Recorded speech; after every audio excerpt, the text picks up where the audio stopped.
Espera aí, Angélica, calma. Você já começar. Eu vou ter que cortar o início.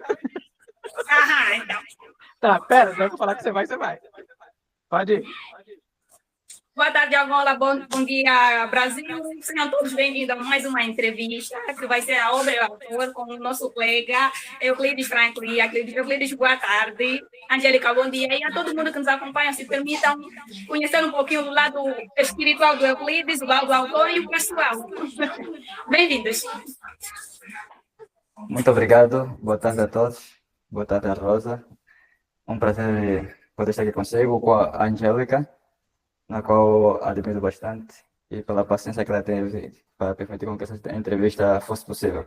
Muito obrigado a todos e a todos quantos estão nos acompanhando. Então, são todos saudados. É isso que eu faço. Se vocês não desistem, eu também não desisto, não. Engraçado, a Rosa falou dessa parte da espiritualidade, né? E você tem uma frase que nunca deixe de se reinventar. Achei tão interessante, eu estou copiando as frases de todo mundo hoje. Em que momento da sua vida ela se tornou um lema? Acho que cada dia da minha vida, então, ela acabou se tornando algo muito importante. Acho que cada fase da minha vida até os dias de hoje foi superando-se cada vez mais e nunca ficar parado. Então, tem fases que a gente está estagnado, mas a gente vê que não podemos ficar parado, temos que continuar. Então, temos que arranjar um outro mecanismo de conseguir. Se por esta via não deu certo, vamos tentar de outra forma, vamos procurar de outra maneira. Então, isso assim que nunca podemos deixar de procurar forma de recriar-nos, reinventar para a gente continuar. Só não podemos ficar parados. Não importa por qual via, não importa se for não aquela que a gente começou com ela, com a ideia inicial, não importa a razão, mas o importante é que a gente possa continuar e possa chegar ao objetivo de qualquer forma que for possível. Por isso, nunca devemos deixar de se reinventar. Quando a gente vai se reinventar, pode não ser com aquela ideia que a gente começou, como eu estava dizendo, mas é importante a gente indo para frente. Muito interessante. Quer comentar, Rosa? Olha, acredito que todos nós temos uma determinada frase. Só um minutinho, Rosa. Euclides, quando a gente, um estiver falando, o outro estiver falando, coloca no mudo, porque senão fica dando eco. Tá bom? Eu não consigo ouvir ver. Não consegue me ver? Sumir? Tanto a Rosa como a Angélica não estão conseguindo vê-los. Eita, nós. Mas consegue ouvir? Sim, consigo. Ah, tá. Então, assim, quando tiver um falando, a gente coloca no mudo, porque senão fica dando eco, tá nada aqui. Rosa, continua.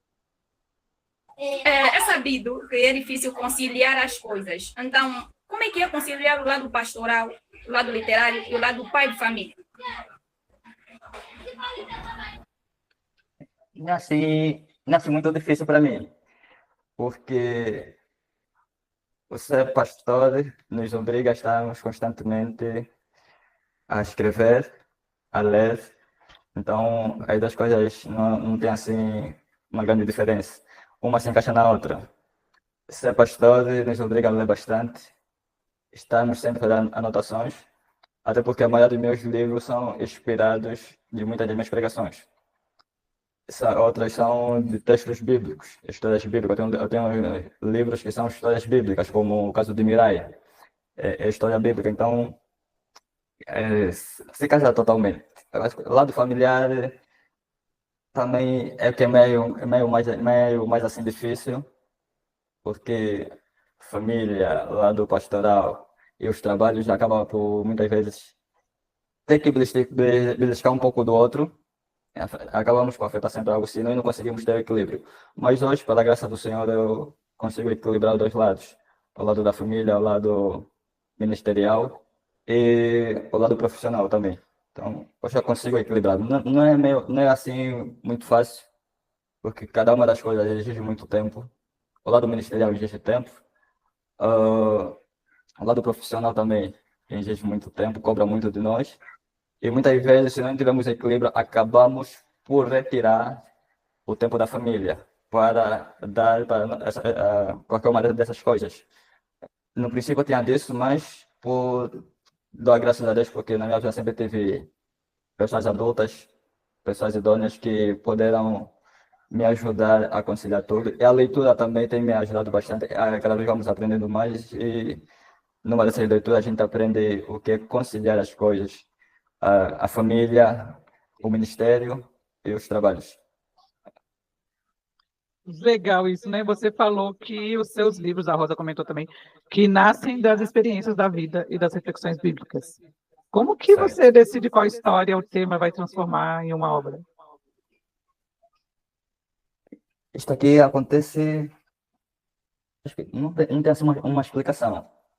Não é assim algo planificado. É como eu digo, as ideias vêm como se fosse uma luz que acendeu, né? Acende assim de repente. Então não tem assim, não tem um padrão específico. Não, hoje eu vou escrever isso, vou ler isso, eu vou escrever isso.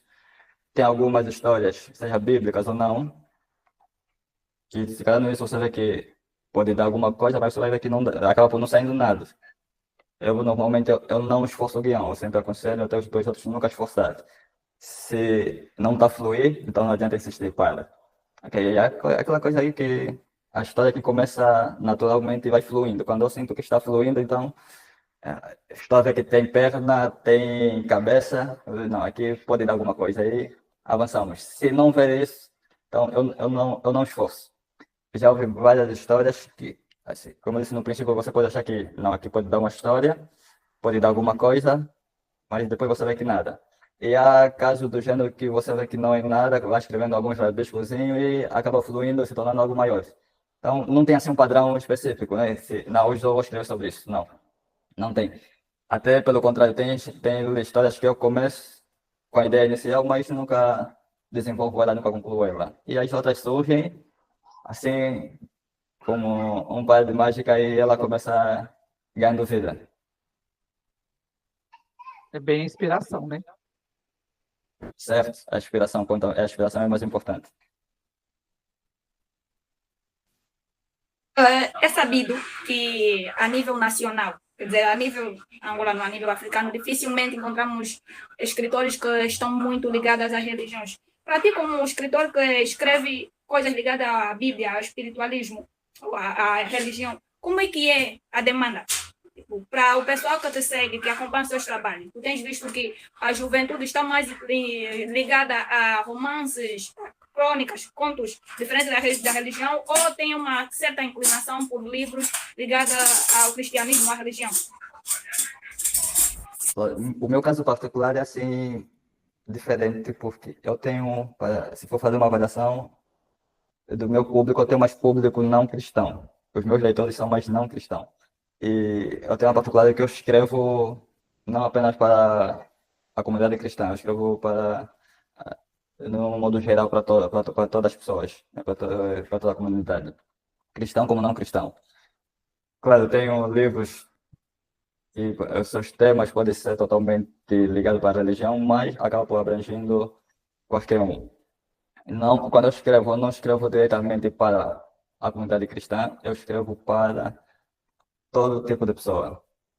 O meu desejo é que quando a pessoa lê o meu livro, ela acaba por se identificar com qualquer um, seja cristão como não cristão, acrescentando alguma coisa a mais na vida de cada um. Então, penso que temos cristãos que leem, mas ainda pouco. E posso dizer que a comunidade cristã lê até pouquíssimo. A maioria não se interessa muito pela literatura, infelizmente. E para ver que no meu ciclo religioso são poucas pessoas que se interessam com livros. E você dificilmente vai ver alguém que está lendo um outro livro. Se for um cristão devoto, você vai ver ele simplesmente estar com a sua Bíblia, outra coisa, não tem uma mente ampla para ler qualquer outro tipo de gênero. Já o meu caso é totalmente diferente, eu sou aberto para vários conteúdos, tudo desde que cada obra possa aumentar no meu conhecimento, possa me acrescentar, agregar alguma coisa a mais. Então, eu procuro qualquer tipo de gênero. Então, temos, assim, quanto público cristão nós temos, eu não tenho, assim, uma avaliação exata, mas é pouco, conheço pouco. Tenho poucos leitores cristãos, tenho muitos amigos cristãos, mas poucos leem, e a maioria do meu público mesmo é mais não cristão, principalmente. Então, é mais ou menos nessa vertente, né? Se quem lê mais não tem uma ideia exata. Mas hoje em dia também temos muitos bons escritores que são cristãos, temos pastores que escrevem bastante aqui em Angola, mas não são muito divulgados e muitos não se dedicam, não fazem isso como uma carreira, não fazem isso como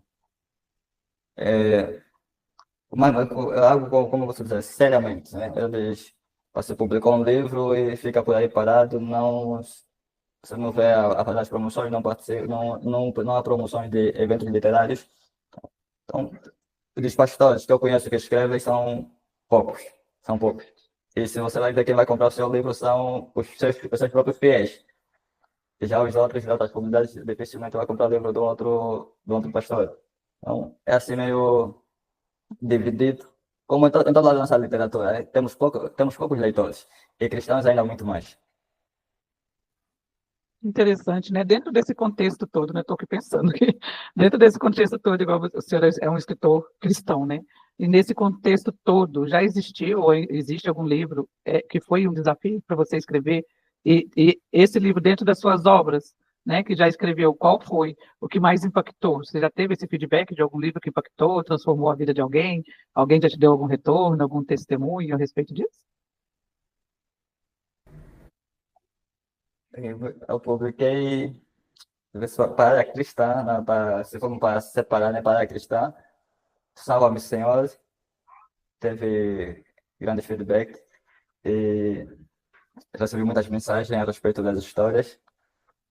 Acho que foi o livro assim mais destacado, né, para o lado da fé. Foi o livro que eu mais escrevi para o lado da fé. Mirai também sendo um livro da fé, mas é mais história, é mais uma ficção, é uma junção de história bíblica com uma ficção. Tanto Mirai como Salva-me Senhor, e dois livros de fé que eu escrevi, então acabam por ter grande feedback. As pessoas se identificaram bastante com as histórias, principalmente o Salva-me Senhor, são contos de várias histórias. As pessoas cada um tem a sua história que lhe marcou, lhe impactou bastante e as pessoas acabam por se atrever bastante. Tem pessoas que hoje despertaram para a vida espiritual por causa do livro Salva-me Senhor, e tem pessoas que até preparam seus sermões inspirado no livro Salva-me Senhor. Então, eu posso dizer que o Salva-me Senhor, por ser assim mais focado diretamente mesmo para a, a Bíblia, né? São histórias de ficções, mas sempre tem lá conselhos no final de cada história. Eu coloquei sempre palavras de reflexão, que são o meu ponto de vista, a minha opinião, de acordo à luz da palavra de Deus. Então, as pessoas acabam por se identificar muito com Salva-me Senhor por esse lado. Já Mirai teve outra particularidade por ser uma história conhecida bíblica, mas que eu consegui agregar nele algumas vertentes fora da Bíblia. Quando eu até digo que inspirado usando a liberdade que um escritor tem, então coloquei lá algumas cenas que não estão na Bíblia. Trouxe muita polêmica também, me trouxe muita polêmica, Mirai, mas as pessoas acabam por se identificar com a mensagem final, que é falando da fé, da união familiar, principalmente a união familiar, muitas pessoas se identificaram nisso. E as mensagens sempre foram positivas, de encorajamento, pessoas se reveiam em cada história e muitas pessoas despertaram, compreenderam muitas coisas na sua vida por intermédio desses dois livros.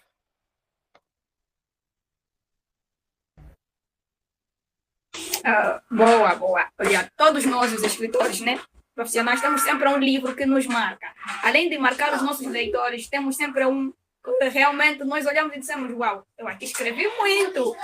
Eu aqui, sim senhora, pá, me inspirei mesmo. Qual dos dois, entre a Mirai e o Salva-me Senhor, é que mais lhe impactou?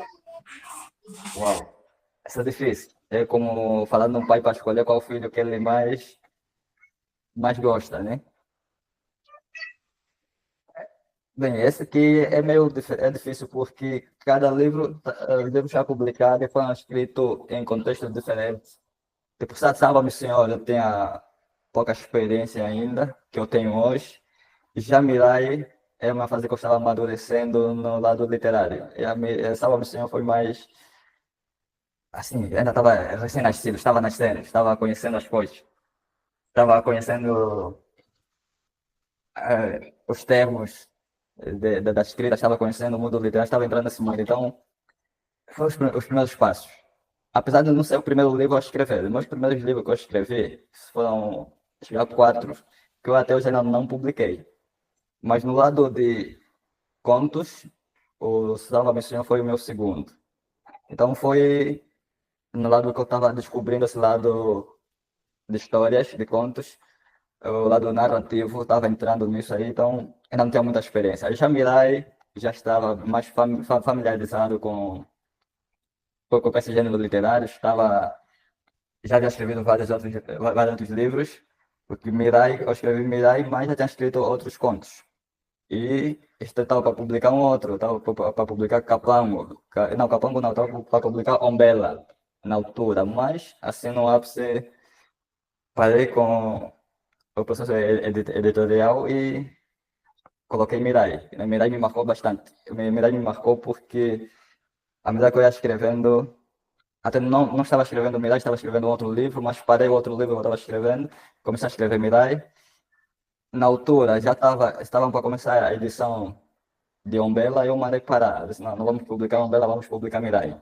E publicamos Mirai. Já tinha o último livro que eu publiquei, o Capango, também já estava feito, mas deixei para trás todos eles. Eu disse, não, eu vou publicar, vamos publicar Mirai. O senhor até ficou, a Alcibiades ficou meio chateado comigo, mas eu disse, não, eu quero publicar Mirai. Então, por essa trajetória de Mirai, que tinha outros livros para frente, tinha outros livros já terminados, tinha outros livros que já estavam para ser publicados, mas eu parei todo e disse, vamos lá avançar com Mirai. Então, acho que Mirai me marcou bastante, né, por essa história, né? Ela foi um livro que eu não acredito, eu não via que podia dar alguma coisa, mas à medida que eu ia escrevendo ele, até no livro eu explico na introdução eu explico um pouquinho sobre isso, a trajetória do livro. Então, deixando outros livros para se focar nele e lhe tornar ele uma realidade, e abandonando os outros, então ela é uma história que ganhou vida, né? As personagens foram ganhando vidas, coisas que não faziam parte do roteiro começaram a surgir, então me marcou bastante escrever Mirai. Eu gostei bastante de Mirai, apesar dos outros, também foram assim impactantes para mim. Cada livro que eu escrevo, acho que acaba por superar o outro. Por isso que eu tenho sempre, se eu tiver para trabalhar se tiver a ser feito para publicar um livro e eu escrever um outro, você pode ver que eu posso falar para parar isso daqui para escrever outro. É aquela síndrome do bebê novo, né? Você tem um bebê novo, então você vai prestar atenção à criança nova. Se calhar pode parecer que você até deixou de gostar de outros filhos, mas não. Só que é a atenção que a nova criança pede e é o momento dela. Então, escolhendo entre os dois, já publicação, Salva Missão, Mirai ou Capango, acho que eu fico com Mirai. Mirai me marcou bastante. Não tem como escolher o filho preferido. É muito. Essa foi difícil. Saiu muito bem. Obrigado. Muito difícil. Ai, Deus. Você também tem.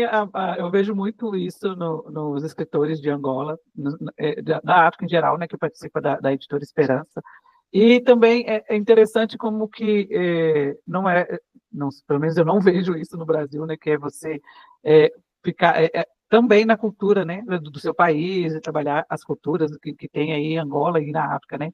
E como que você faz com as suas obras para dialogar, né, a realidade social e a cultural de Angola, no caso, ou da África, no seu geral, né? Porque a cultura é uma coisa muito importante, a ancestralidade, a gente trabalhar tudo isso, né? E não é uma coisa que a gente vê no nosso cotidiano. Como que você trabalha isso também?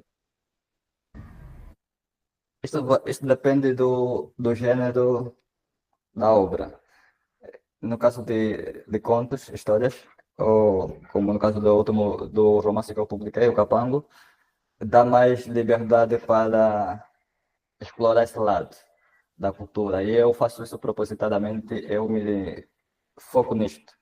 Por isso vai ver que a maioria as minhas obras têm sempre lá um tema com nomes africanos, títulos da nossa língua nacionais, como os nomes das personagens, só eu escolho mesmo a dedo para que tenha algo da nossa cultura, algo do nosso povo, principalmente de Angola, que é algo que eu conheço, vivo, a nossa realidade. Então, eu procuro sempre nas minhas obras englobar lá alguma coisa da nossa cultura, tem que ter alguma coisa. Exemplo foi no caso de Mirai. Mirai é história bíblica e história do povo judeu. Mas eu tive a ousadia, se fosse assim dizer, de colocar sempre na história alguma coisa de Angola. Lá você vai encontrar os nossos panos, que é essa macaca, aparece lá o pente, os pentes de pau, a palanca negra. Então, isso tudo é algo forçado, eu faço mesmo propositadamente, que tem que incluir alguma parte da nossa cultura. Tem no Mirai tem uma das partes da história que Mirai sai de Jerusalém, ela vem para Angola, à procura da sua cura. Então, isso é algo propositado, eu quis mesmo algo assim, que tem, apesar que a história não é uma história africana, é uma história do Ocidente, mas eu queria, não, tem que ter alguma parte que tem que entrar um pouco de Angola. Então, eu forcei o guião e as pessoas acabaram por gostar. Né? Fiquei feliz porque as pessoas acabaram por gostar. Primeiramente, mais do que eu acabei por gostar, por ter incluído alguma parte dos nossos símbolos, da nossa cultura e, acima de tudo, por ter conseguido casar a história. Então, eu faço propositadamente. Tipo, no livro Capango, ali já teve totalmente liberdade para incluir tudo quanto tem na nossa cultura, na parte sul, que é o Kwanza Sul, a minha província. Então, os pontos que eu conhecia, os pontos que eu não conhecia, me obrigou a investigar. E o mais curioso nisso é que obriga mesmo a investigar, e eu gosto disso, porque o escritor não pode só ficar aí parado, estagnado. O escritor deve investigar, deve ir profundo. Tem coisas que eu não conheço, nunca fui para lá, mas por causa das minhas obras, eu consegui conhecendo muita outra riqueza de Angola, como de África. Já escrevi alguns contos falando de África e teve que me obrigar a estudar alguma coisa. Teve que me obrigar a investigar bastante sobre a cultura africana. Então, isso tudo acaba por enriquecer o meu conhecimento, primeiramente, e depois também do leitor. O leitor, quando vai ler, imagina, tem leitores que não são africanos, quando leem as minhas obras, acabam por se identificar com alguma coisa. Eu vi alguém perguntando o que é essa macaca. Então, tenho que explicar para ela o que é uma macaca, apesar que o livro já dá uma explicação, tem imagem, elas acabam, uau, bonito, gostei. Eu fico feliz por isso, por esse feedback que a pessoa acaba, apesar de nunca pisar em Angola ou em África, mas por causa das minhas obras, ela acaba tendo uma ideia do que é África ou do que é Angola. Então, eu fico muito feliz por isso, e fazer esse casamento tem sido magnífico, e eu procuro sempre em todas as minhas obras, sempre vou procurar em todas as minhas obras, tem que ter alguma coisa da nossa cultura. Coisas que eu dificilmente falo. Angélica, o Franklin foi a primeira pessoa a me ensinar a escrever conto. Sério, eu não sabia escrever conto, eu era mais poesia. Mas o Franklin me ensinou a escrever conto. Eu também não sabia disso. Que bom, né? Eu aprendi que foi um amigo meu que me ensinou a escrever crônica também, porque eu fui convidada para um canal de crônica, eu nunca escrevi crônica na minha vida. E é tão bom quando a gente encontra pessoas que estão dispostas, né, a repartir o conhecimento, porque é o que eu estava falando até com o Paulo antes, que a gente está aqui não só para aprender, porque se a gente aprende e não consegue ensinar, não influiu em nada, né? Porque você não consegue repassar aquilo que você aprende. E eu gosto muito de aprender estilos literários, eu sou apaixonada. É um dos projetos futuros, ensinar estilos literários para a pessoa realmente sair da zona de conforto. Isso entra até dentro do seu trabalho, né? Como cristão, como pastor, que é essa transformação, né?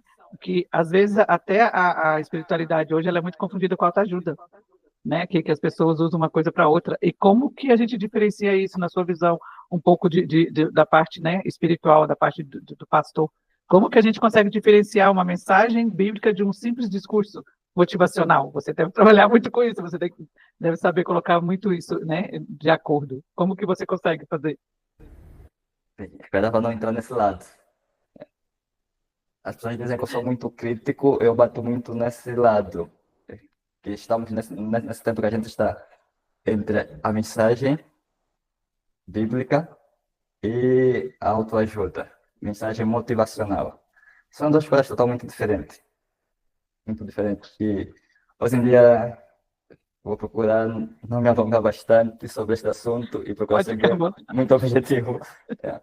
Mas, porque eu sou mesmo, eu, para ser pastor, eu sou focado no lado do ensino, eu lidero o Ministério do Ensino na minha igreja, então eu falo muito sobre isso. Eu formo outros pastores, eu formo pregadores, eu formo outros obreiros, e eu sempre falo sobre isto. Há tempo estava lecionando a aula de teologia e eu estava a falar sobre isto. Porque uma mensagem cristocêntrica, o que é uma mensagem motivacional.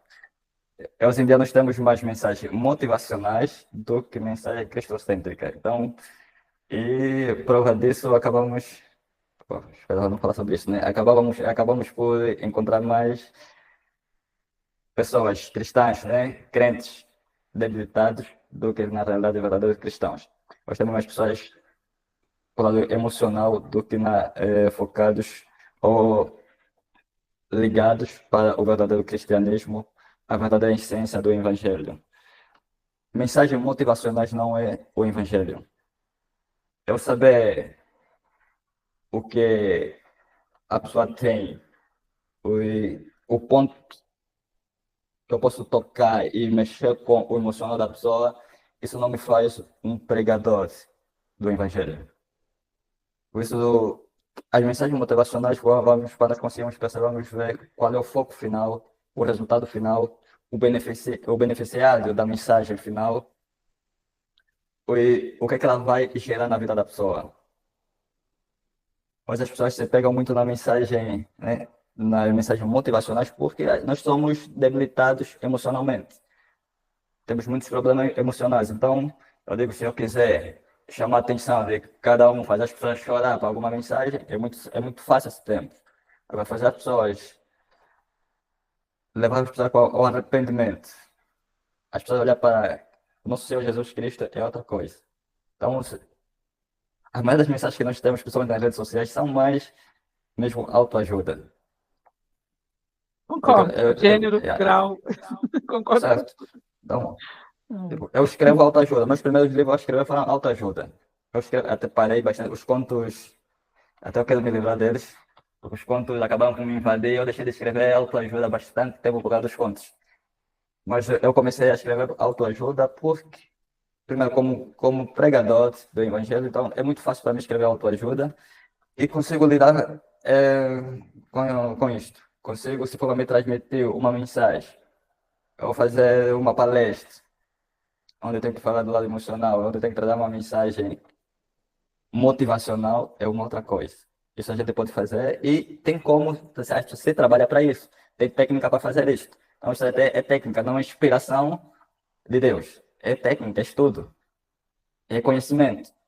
Alguém que se estuda, lê, ao mesmo tempo tem pessoas boas em oratória, comunicam-se muito bem, conhece algumas passagens bíblicas e está lá, está pregando, está transmitindo alguma coisa nas redes sociais e a gente lhe classifica já como um grande pregador. Não. O verdadeiro pregador nós encontramos nas redes sociais, encontramos dentro do campo. Encontramos os verdadeiros pregadores, as verdadeiras mensagens nas periferias, não nas redes sociais. Nas redes sociais nós falamos bem, pregamos bem. Mas agora, fora das redes sociais é outra coisa. A verdadeira mensagem, a genuína mensagem, infelizmente, está sendo confundida com as mensagens motivacionais. Interessante essa sua fala, né? E você também falou uma outra parte assim que eu tenho que terminar com isso para dar andamento nisso, né? A gente tem muito disso na escrita, da gente começar a ir por um lado, mas a gente vê que o outro lado tem um outro lado mais importante por trás disso tudo, né? E nisso, dentro dessa caminhada, né? Você consegue hoje com mais facilidade discernir quando é hora de persistir e quando é hora de mudar de direção? Por exemplo, persistir no tema, persistir numa direção, vou para esse lado. Você falou dos contos e falou do autoajuda, né? No caso, assim, dentro da literatura em geral, você sabe discernir bem hoje esse momento? Hoje consigo. Hoje já consigo. Já tem alguns anitos de caminhada e de muito aprendizado e hoje consigo já com uma certa facilidade. Hoje consigo ver quando é que é para fazer alguma coisa, quando é que é para fazer outra. qual é o momento disto, qual é o momento de outra coisa. E por isso eu consigo, pessoalmente até avaliar o mercado, eu consigo ter uma visão mais ampla do mercado literário, então consigo perceber os públicos, os momentos, a hora exata. Por isso, as minhas publicações das minhas obras são tudo planificado no momento. Principalmente tem momentos dos concursos literários. Eu também exploro desse lado. Quando é o momento que vai haver algum concurso literário para participar. Exploro todo esse lado do mundo literário. Então, é preciso conhecer cada um dos lados para você ter o conhecimento dos momentos, saber separar as coisas, saber identificar os gêneros, principalmente, e ter as ideias bem claras e fixas do que você quer transmitir, do que quer fazer. Se não tiver a ideia clara, então acabamos por nos balarear um bocadinho. Principalmente se não tivermos domínio do, do gênero que a pessoa está trabalhando. Então, porque muitas vezes quando nós escrevemos, você começa com uma coisa e no meio do caminho começa surgindo uma outra coisa. Se a pessoa não tem um equilíbrio e autodomínio sobre essas coisas, então acaba por se perdendo no meio da escrita. Começa de uma forma, vai terminar de outra forma. Eu já vi o pessoal perguntando, começou o livro, não sabe se vai terminar como. Teve o teatro, não sabe se começa como. Tem a história, mas não sabe se vai começar de onde. Então, quando a pessoa tem um equilíbrio, ele consegue dominar. Então, eu consigo já hoje perceber os momentos e saber separar cada coisa. Não, hoje eu quero escrever isso, hoje eu quero fazer sobre isso, vou falar disso. Olha, tem uma coisa que agora eu entrei bastante. Eu me classifico, me tornei mais versátil no lado da escrita. Hoje já escrevo poemas, né? A Rosa falou de ajudar ele a escrever os contos e eles me inspiraram bastante. A outra foi a Luzineide e me levaram bastante a escrever poesia. Eu escrevia, mas não ligava muito para esse lado. Eu dizia para eles, eu escrevo só como um passatempo. E o incrível que parece, o meu livro que eu vou publicar físico vai ser de poesia. Então, hoje acabei por entrar mais para esse lado. Mas eu escrevo as poesias propositadamente. Precisamos estar sempre a trabalhar, precisamos estar sempre a se mostrar ao público.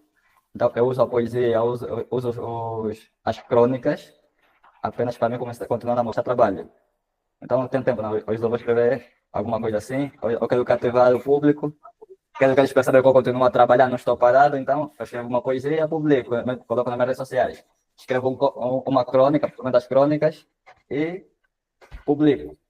Exclusivamente para que o público perceba que eu continuo a trabalhar, que eu não desapareci. Porque no mundo literário, principalmente nesse tempo que estamos. Sim, amor. Bom, a minha filha também veio. E, certo, eu estava dizendo que no tempo que nós estamos, onde é mais para as redes sociais, então a gente precisa estar sempre, ter uma linha de editorial bem definida e precisamos estar sempre a criar alguma coisa. Então, é preciso você ter bem claro, sim, pode, filha. É preciso estar bem claro o que quer fazer, o que quer transmitir. Qual é a mensagem que queres passar hoje para as pessoas. Então, isso tem que estar bem definido e bem claro. Ainda na parte da definição. Olha, ela quer aparecer. Oh, olha, bem fofa. Ai, ai.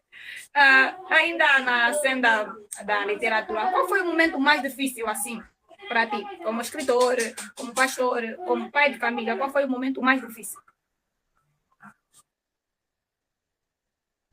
Esqueci de abrir o microfone. Estás a me pegando em perguntas difíceis de responder.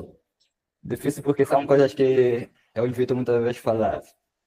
Eu tive um dos meus, não tenho assim bem um período, o meu período foi mais de 2000, acho que 2022, onde tive, não, mas filha, tive a doença da minha esposa e combinado com o seu falecimento. Então foram uma fase assim mais difíceis, que eu havia parado de escrever. Totalmente, eu fiquei quase mais de um ano sem escrever alguma coisa.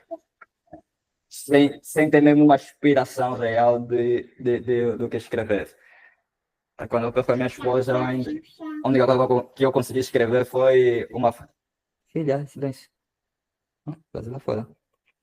A única coisa que eu consegui escrever foi uma frase dizendo: não consigo escrever nada. Então, foram os tempos mais difíceis. Por isso, eu gosto muito do livro Salva-me Senhor. O livro Salva-me Senhor já tenho escrevido bastante tempo, ainda com a minha esposa presente, mas eu havia negligenciado aí o livro, deixado aí, e comecei a trabalhar outras obras.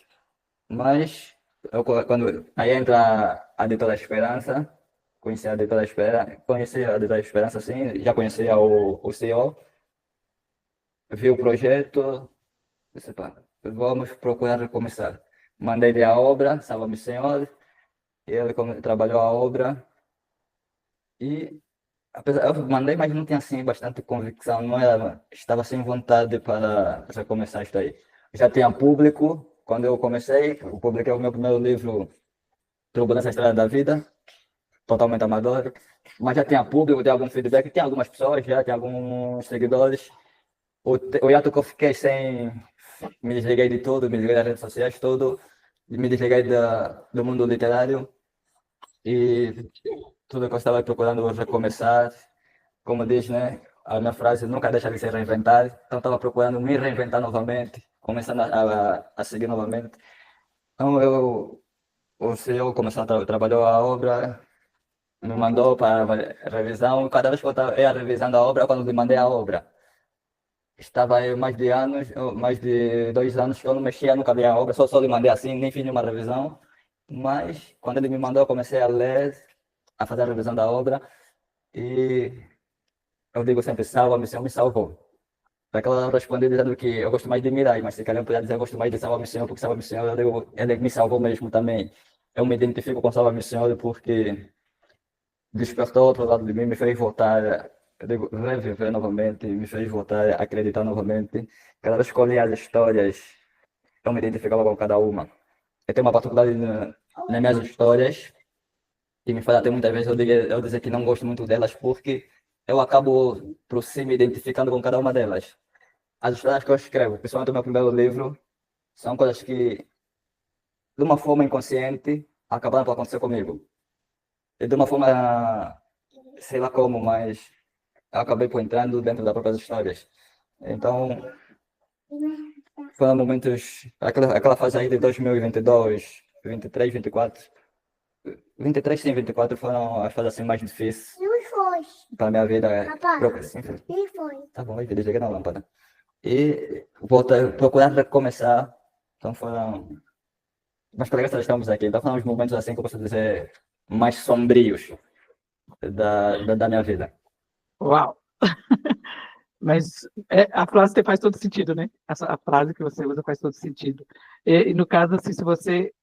escrever seria, então, uma missão, né? No caso, se a gente vê que escrever seria como uma missão, se você pudesse, assim, resumir numa uma palavra, essa sua missão como escritor, qual seria essa palavra?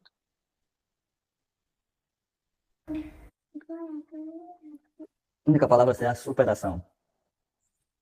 Superação. Tudo. Filha. Vai estragar. Desculpa-me aí. Essa mensagem aqui me fez deixar aquelas coisas. Certo, superação. Eu estando aqui até hoje, continuando a trabalhar, então é se superar cada vez mais, se superar cada dia mais. Eu disse que foi um momento difícil que eu não conseguia mais voltar a escrever porque a minha esposa era alguém também que escrevia. Eu escrevi contos, comecei a escrever contos inspirado por ela. Eu não escrevia contos, escrevia autoajuda. A minha esposa que escrevia contos, escrevia romances. Eu conheci esse gênero literário através dela. Então, voltar a começar a escrever foi assim difícil. Então, tudo foi superação. Hoje consigo escrever cada vez mais. Até eu digo, eu escrevi uma obra que acho que eu nunca vou publicar, mas que fala um pouquinho aquele momento da perda da minha esposa, que é o título O que sobrou de mim. Então, eu explico sobre isso, como é que eu vou voltar a escrever se a pessoa que me inspirou a escrever ele já não está.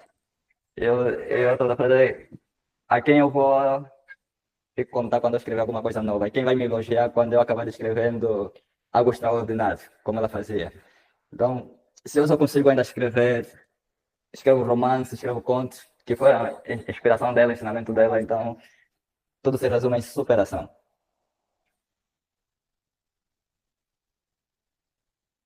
Uau!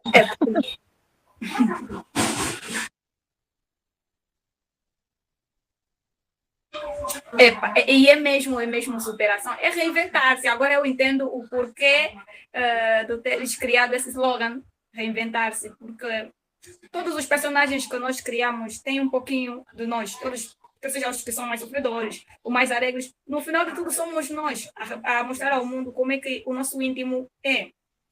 Então, ainda nessa senda de esperança, reinventar-se, qual é o conselho que tu dás à nova geração dos escritores? Porque nós ainda teremos a oportunidade de conhecer novos escritores, porque cada dia que passa surgem novos artistas, né? Qual é o conselho que você dá aos novos escritores, à juventude em si, no geral, que está a passar por um momento difícil? Dando conselho para os novos, eu também sou a nova geração, estamos lá dentro da nova geração. Então, dando um conselho para a minha classe, é continuar.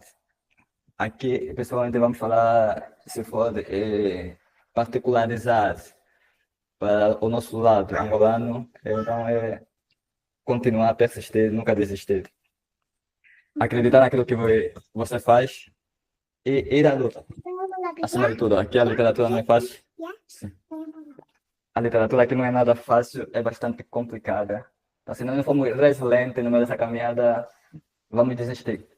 Como já temos muitos bons escritores que acabam por desistir, abandonar suas obras e ficaram por aí sem permitir que a sua obra chegasse até ao leitor. Então, para que isso não aconteça, é preciso persistência, bastante, ser persistente, acreditar e, acima de tudo, aumentar o seu nível de conhecimento, aumentar o, o seu leque de amigos.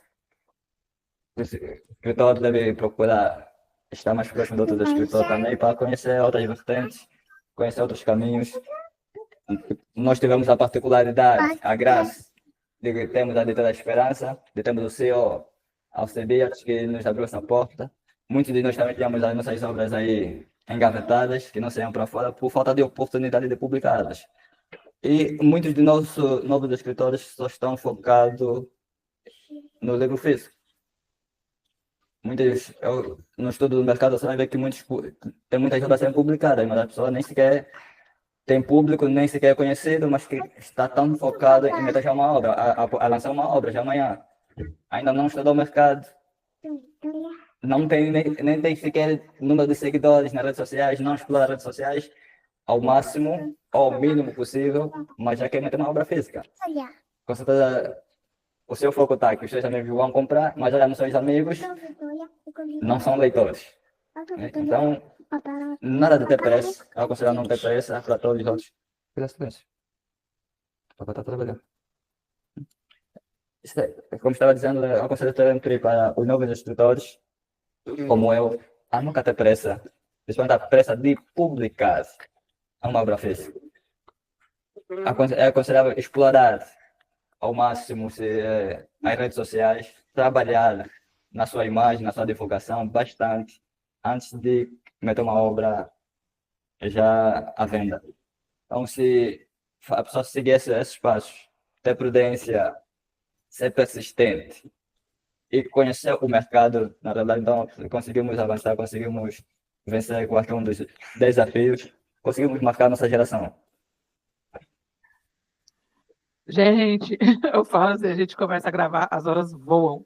E é tão assim, a gente quer conversar mais, mas o tempo não deixa a gente conversar o tanto que a gente quer. Você está para publicar obras novas? Tem alguma coisa em vista? Projetos novos, projetos literários? E onde que a gente encontra as suas obras? Onde que os leitores podem te encontrar para te conhecer melhor? Seus canais de divulgação? Fala um pouquinho para a gente. Certo. Tem obras novas, várias. Para a Editora da Esperança tem lá acho que foi o meu segundo livro eu a escrever em 2018. Só agora é que está sendo trabalhado, por isso daquela eu disse que não precisa ter pressa. Não precisa ter pressa. Então, o meu segundo livro que eu escrevi, que... Segundo não, foi o meu terceiro livro a escrever. Foi em 2018, sim. Eu escrevi, terminei ele e ficou aí guardado, só agora é que ele está sendo editado. Está sendo editado pelo nosso senhor, que é o livro Metamorfose. Então, brevemente estará disponível. E também está trabalhando meu livro físico, que é A Invocação da Paixão. E estamos a preparar para ver se ainda este ano possamos publicar ele. Que eu disse que hoje já estamos a escrever, entramos no lado poético, né? Estamos a escrever poesia, coisa que não fazia parte do início. Então, fomos nos superando a cada dia mais. Onde me encontrar? Estou nas redes sociais, tenho as minhas páginas do Facebook. É o Cleides Franklin. Instagram é o Cleides Franklin. As minhas obras estão no Reencanto das Letras, estão na Medifeed e também estão pela editora, na Google Drive. Lá as minhas obras podem ser encontradas ou diretamente pelo meu WhatsApp. Rosa? Anotamos a parte da. Ainda estou aqui em transe com as ideias que o Franklin deixou para nós, os novos escritores. Estou a processar ainda a parte dos conselhos. Pode continuar, Angélica, estou a processar ainda os conselhos. É tão bom, né? A gente quer continuar a conversa, mas infelizmente o tempo assim é curto, mas eu tenho certeza que o Cleides vai voltar outras vezes. A gente vai fazer mais entrevistas com ele, ele vai participar do café também, trazendo os temas que ele achar legal para a gente conversar, né? E assim, eu realmente agradeço, eu sempre agradeço, porque eu sei a dificuldade, né, da maioria das pessoas de Angola, da África, para as gravações, e eu fico muito feliz quando a gente consegue gravar, fazer a gravação, de estar junto com vocês, e eu sempre falo, se vocês não desistem, a gente também não desiste. E a gente está aqui, né? Não dá certo hoje, mas vai dar certo outro dia, e hoje, graças a Deus, deu certo. Adorei conhecer sua filhinha, muito fofa. E eu só tenho a te agradecer. Obrigado. Assim, quais as suas últimas palavras que você queira deixar, né? Eu tenho certeza assim que aqui a gente, do lado da Editora Esperança, a gente fica muito feliz com todos vocês que se prontificam a vir aqui, a mostrar o trabalho, e a gente gosta, né, Rosa, de sempre estar enfatizando a importância de estar aqui. É um espaço público, um espaço gratuito que a gente oferece, e quem aproveita essa oportunidade só tem a ganhar, né? E assim, eu vou passar a palavra para você novamente, Euclides, para você dizer suas últimas palavras, e depois a Rosa fecha para a gente. Depois que ela sair do trânsito dela, eu também estou assimilando aqui. Depois eu vou ficar ali no sofá só pensando. Só pensando, não tem pressa, não tem pressa. Eu demorei 4 anos para terminar um livro. Para escrever um livro que eu terminei em 2 dias. Tá ótimo, ficou 4 anos engavetado. E é assim, é engraçado que tudo tem o tempo certo mesmo. É o momento certo. Né? O livro ficou 4 anos na gaveta. E assim, e é isso, é o que ele trouxe, é muito interessante, não ter pressa. Isso é muito importante. Bem, eu só tenho que agradecer à Editora Esperança, ao nosso CEO, por quanto ele tem feito por nós. Eu disse que hoje sou um escritor melhor, e tudo isso graças à Editora Esperança. A Editora Esperança contribuiu bastante para o meu crescimento, o CEO bastante mesmo. Quando eu trabalho minhas obras, eu sou meio chato, tenho sempre alguma coisa para retificar, para aprender. Ele está sempre também pacientemente para recorrigir-nos. Então, o meu crescimento deve muito à Editora Esperança, em particular ao CEO e todos os outros colegas da editora. Aprendemos bastante com todos os escritores, com as suas obras. Eu leio bastante as obras de outros escritores, da nossa editora, cada livro publicado, leio bastante. Temos o diretor Pedro também, Pedro Dias. Um abraço para ele, que ele tem aquele momento de minutos do saber, acho isso, se não estou em erro, e aí acabamos por aprender bastante também. Então, meu agradecimento imenso para a Editora Esperança, para a diretora Angélica. Não foi fácil estar aqui hoje, foi bastante difícil, mas ela estava sendo lá pacientemente para nos dar uma nova oportunidade a cada dia. Então, agradeço também a Rosa, uma das escritoras que eu admiro bastante da nossa praça, da nossa geração, está no meu top. Há tempo tinha uma publicação, fazendo aí um top 5, ela estava lá, só não consegui publicar o meu top 5, mas silêncio.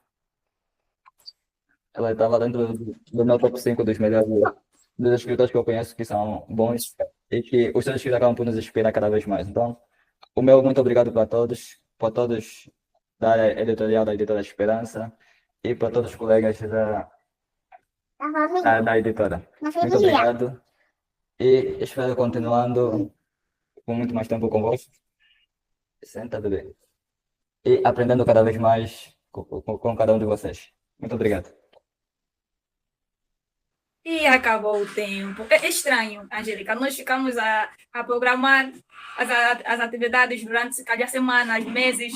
E quando marcamos e entramos para trabalhar, não demora. É tanta novidade que não demora. Contudo, muito obrigada, Franklin. Muito obrigada por aceitar o nosso convite, por partilhar um pouquinho da tua história de vida, seja lá do pessoal, espiritual e profissional. E em nome da Editora Esperança, sentimos muito pelo passamento físico da sua esposa. E eu sei que é difícil falar de uma coisa tão sensível como isso. E tu tiveste a coragem de falar isso, mesmo sendo algo recente que dói, tu falaste. E realmente, muito obrigada por abrir essa porta para nós. A todo o pessoal que nos acompanha, muito obrigada. Ficam daquele lado, deixam seus comentários, as suas dúvidas, as suas opiniões, ideias, tem até conselho, pode deixar conselho, nós estamos aqui abertos a tudo. É tudo. Muito obrigada. Nós voltamos mais para a semana com mais novidades e mais convidados. São coisas, nem isso tudo são mesmo aqui na Editora Esperança, são na editora. Quem quiser saber mais pode ir para as nossas redes sociais, que estão no Facebook, o Instagram e o TikTok. YouTube também, ver lá os nossos vídeos, acompanhar e tirar as dúvidas com os nossos escritores internos e não só. Muito obrigada. Angélica? Eu não tenho mais nada para falar, só agradecer. Obrigado, gente. Gratidão e até uma próxima vez.